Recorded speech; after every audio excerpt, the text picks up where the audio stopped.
I came upon the bluff where wind forgets to speak, a hollow in the hills, remote and rock still bleak. No trail betrayed the minds that once had carved this vale, yet in the stone a voice endured beyond the pale. A panel, smoothed by hand, emerged from out the wall, 5 figures marked in red and black, aligned and tall.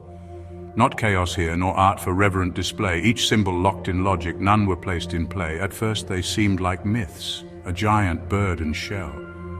But then I traced the breath-line slope and vision fell. The smallest figure stood, yet central in its aim, a horned man, crowned with star and bound to speak a name. A thread began from out his hand, a braided line that flowed not wild, but straight, precise, and near divine. He did not dream the world, he placed it into scheme, and from his lips the cosmos moved, not as a dream. His vector touched the back of bird with wing unfurled, not flight but frame, the agent through which breath is hurled. This falcon bore no seed, but bore instead the path, a sky machine, where voice became the world's first math.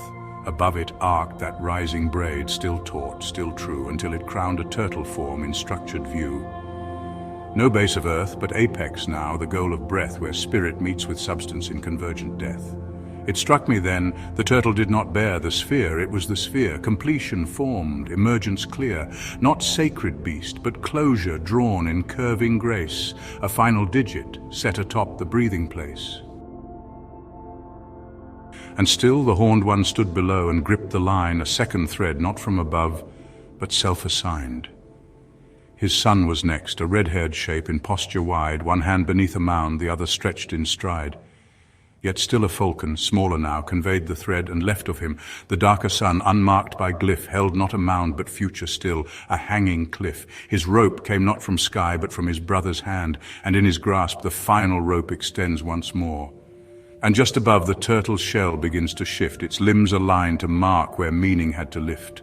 The red-haired one becomes the ground, the load he bore becomes the hill, the structure sealed forevermore.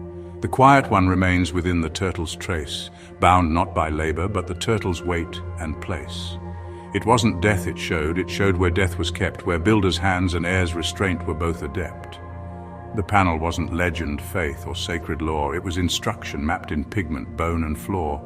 So here I stand, still breathing dust and layered code, the voice of giants trapped in triad's strict abode. They spoke in rope and ridge, in turtle, star and line, a grammar set in stone, not meant for myth but sign.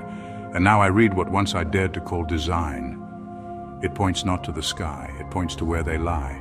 A whisper, ancient, structured, still declares aloud, "You want to know the past? Then dig beneath the mound."